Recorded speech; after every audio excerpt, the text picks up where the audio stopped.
Muito bem, retornando aqui, falamos, né, sobre a questão da prudência e temos que, pensando aqui como aqui fala sobre a volta do noivo, né, lembrar que é uma atenção que Jesus está nos chamando aqui para a preparação para a segunda vinda, né, que o casamento é o fechamento, não é?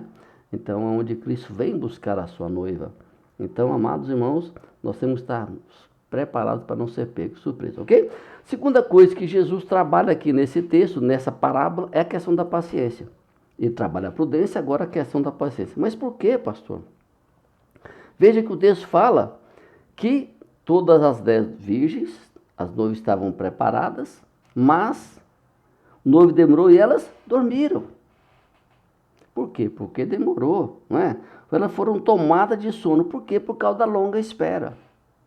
Ou seja, nós não podemos predeterminar que a volta de Cristo seja rápida, embora esse é o nosso anseio. Mas naquela época os discípulos criam uma volta iminente. O que é iminente? Para agora, para já, não é? Então, mas, como diz a parábola, como é muito clara, é isso que Jesus quer mostrar, nenhuma delas tinha ciência do tempo da demora do noivo. Assim, como a igreja é chamada de a noiva de Cristo, e Cristo é o noivo, então nós não temos ciência de quanto tempo isso vai acontecer. Isso evidencia que precisamos ter paciência quanto à volta de Cristo. Por quê? Porque ela é certa. Isso é fundamental. Nós temos que ter paciência porque ela é certa. Assim como o noivo, dentro do contexto do casamento, não deixaria de comparecer e de pegar a sua noiva, de concretizar, de realizar aquela festa, certo? A volta de Cristo é certa. Aí Pedro, olha só, dentro desse contexto aqui da volta de Cristo, que é importante a gente pensar, o apóstolo Pedro alertou, chamou atenção na sua carta, segunda carta, capítulo 3, verso 9, né? Você vai ver que ele chama a atenção dos irmãos porque muitas pessoas estavam querendo pressionar. Onde é que está a promessa da vinda? Onde é que está o noivo, vamos chamar assim? Porque desde os pais, nossos pais dormiram. Estou lendo verso 4 do capítulo 3.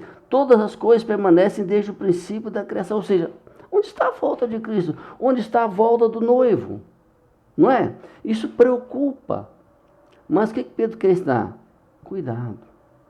Tenha paciência, porque a volta é certa. Ele fala assim, não retarda, capítulo 3, verso 9.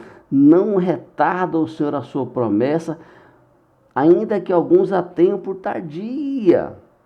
Deus é longânimo, não quer que nenhuma pessoa se perca.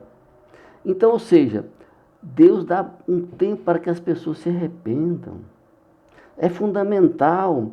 Amado, se a Escritura, se a palavra de Deus, por meio daqueles que escreveram, os apóstolos, chama atenção por essa questão, para essa questão, o próprio Paulo diz isso, Paulo alerta, e digo isso a vós outros, que conheceis o tempo, já é hora de vos despertar do sono, ou seja, acorda, é uma realidade que não tem como você contestar. Temos que ter paciência, temos que esperar com prudência. Essa é a grande questão. A questão de que o tempo é de Deus. O tempo não é meu, não é seu. Se eu não me engano, na década de 80, 70, 80, nós tínhamos muitas predições sobre a volta de Jesus. Algumas pessoas, alguns religiosos marcavam a data, ignorantemente, porque a palavra de Deus não dá margem para isso. Mas é um alerta, a grande alerta fica que não podemos desprezar o fato de que ele pode vir a qualquer momento e que ele voltará. Este é aquilo que Jesus está chamando a atenção dos seus discípulos, chamando a minha atenção e a sua atenção. E a pergunta é, estamos prontos, estamos preparados, estamos alerta para quando ouvir o noivo chegou? Essa é a grande questão, a qual eu e você temos que ser prudentes, ter paciência e esperar, porque a volta é certa. O noivo vai chegar e o casamento será realizado. Nós temos que ver então qual é a terceira coisa que Jesus trabalha nessa parábola, é a questão da responsabilidade. Mas como assim, pastor? Veja bem. As prudentes levaram a lei de lamparina um pouco mais. Tiveram paciência para guardar o noivo. E a responsabilidade, onde é que entra? Sabe o quê? Não haverá desculpa. Porque se você ver o relato do texto, haviam 10 virgens, 5 sábias e 5 tolas. As sábias, as prudentes, levaram a mais. As tolas não se preocuparam com isso, levaram pouco, só aquilo que estava na sua lamparina. E elas não prepararam sua provisão. Elas, quando saíram para comprar, perderam a vez. Sabe o que significa? Elas não tiveram a responsabilidade devida. Aí não haverá desculpa. Sabe por quê? Porque ninguém vai poder responsabilizar. Aquelas que foram tolas não vai poder responsabilizar. Ah, nós não encontramos óleo, mas porque foram depois. Nós não conseguimos voltar a tempo que estava longe, onde o homem que vendia óleo, o azeite no caso. Percebe que você não tem como culpar ninguém pela sua irresponsabilidade, pelo seu erro? Essa é a grande questão. Tem crente que acha, tem pessoa que acha que pode responsabilizar um outro pelo seu esquecimento, pela sua irresponsabilidade, pelo seu pecado. E o texto, a Bíblia quer mostrar, o Senhor espera cada crente individualmente, que cada crente seja responsável por guardar vigilantemente aquele momento da salvação, aquele momento do casamento. Não tem como você deixar para a última hora. Não tem como. O profeta Ezequiel disse: a alma que pecar, essa morrerá. O filho não levará o cuidado do pai, nem o pai do filho. A justiça do justo ficará sobre ele, a perversidade do perverso cairá sobre ele.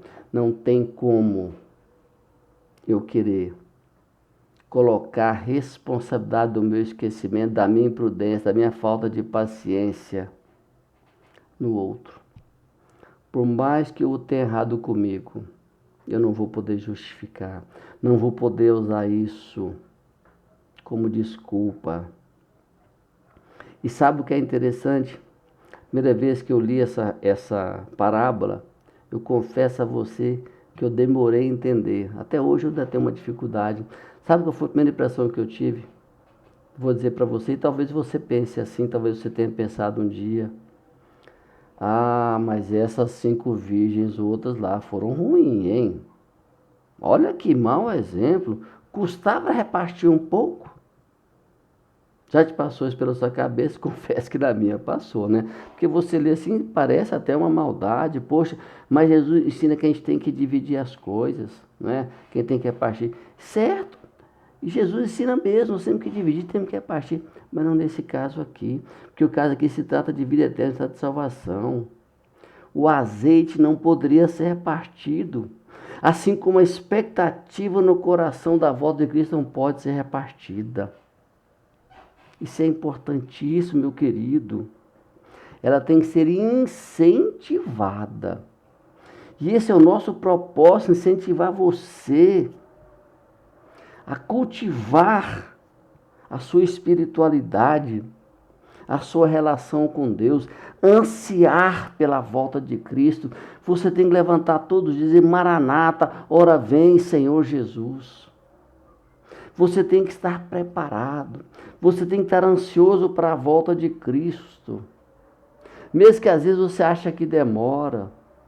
Eu sei que quando nós estamos com um momento de sofrimento, a gente acha que a coisa está demorando. Eu digo para você, como eu anseio para a volta de Cristo. Para acabar esse sofrimento, essa angústia, essa tristeza. Ver um mundo tão ruim, a gente vê umas notícias tão tristes. Que deixa a gente tão abalado. quanta maldade, não é?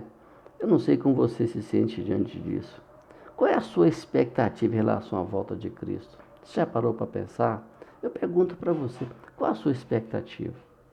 Ah, não, está demorando demais, eu vou ter tempo de me preparar, eu vou deixar isso para depois. Eu quero contar uma história para você aqui que eu vi na minha mocidade, devia ter o que, 17 para 18 anos, faz muito tempo, hein? Veja bem, eu estava num colégio chamado Carlos Chagas, um colégio antigo, tradicional de Goiânia, e nós tínhamos lá a permissão de realizar cultos na hora do recreio, a gente chamava de clube bíblico, e a gente cantava e trazia a palavra e às vezes convidava uma pessoa. E certa vez o pastor Wanderlei, um grande homem de Deus, que eu tenho profunda admiração, amo muito aquele casal, pastor Wanderlei e irmã Maria Rita, ele foi nosso convidado para trazer a palavra. Naquela oportunidade, ele falando sobre a volta de Cristo, sua vida com Deus, ele contou uma experiência muito triste, eu quero contar para você. Num desses trabalhos, em alguma escola, eu não me lembro qual é a escola aquele, fazendo o mesmo trabalho que a gente fazia em várias escolas, logo após a palavra dele, ele foi abordado por um jovem, um rapaz bem novo, talvez seus 18 anos, 19 anos, disse, olha, pastor, muito boa a sua palavra, muito boa, mas olha, essas coisas de evangelho vivem para velho. Mas eu gostei muito, sabe, pastor? Eu vou curtir minha vida, vou aproveitar minha vida, sabe o que eu quero? Quando eu ficar velho, da sua idade, olha que o pastor Wanderlei não era tão velho nessa época, né? Isso foi aproximadamente há 45 anos atrás, né? Bom, o pastor, olha, a coisa não é bem assim, não é? A vida é muito fugaz, você está vivo hoje, mas pode não estar, tá. O rapaz, não, tranquilo, sou saudável, tenho muita saúde, muito forte, sou muito bem cuidado. Ok, né? Muito bem, pastor, olha, é uma decisão sua. Posteriormente, já na nossa reunião, o pastor conta que aquele jovem, pouco tempo depois, foi fazer uma viagem e morreu de acidente. Sua força, sua saúde, sua juventude, né? Foi-se embora. Morte trágica. O que eu estou dizendo com isso? Que as coisas de Deus não podem esperar, porque o noivo está chegando. E quando o noivo chegar, e aí? Essa parábola serve de alerta para todos nós, a fim de que não percamos a grande oportunidade. Porque o próprio Senhor nos exorta. Eu te ouvi no tempo da oportunidade e te socorri. No dia da salvação, eis agora o tempo sobremodo oportuno. Eis agora o dia da salvação. Quem disse isso foi Paulo no 2 Coríntios 6:2. Portanto, querido, isso é muito importante. Essa parábola é a parábola da oportunidade. Para que você não deixe passar. Que você seja prudente, que você tenha paciência e tenha responsabilidade. E saber que o Senhor vai voltar. Deus não vem, não demora. E se você ainda não aceitou Jesus como Senhor, como Salvador, hoje é o tempo oportuno.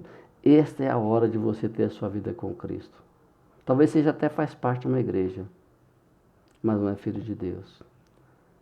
Lembre-se, não deixe para depois. Não deixe para depois.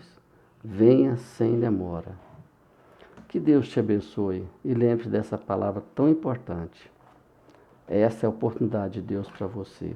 Eu quero encerrar, né, orando mais uma vez para encerrarmos. Vamos orar? Colocar a música de volta aqui. Oremos. Senhor Deus, nosso Pai, Deus de misericórdia.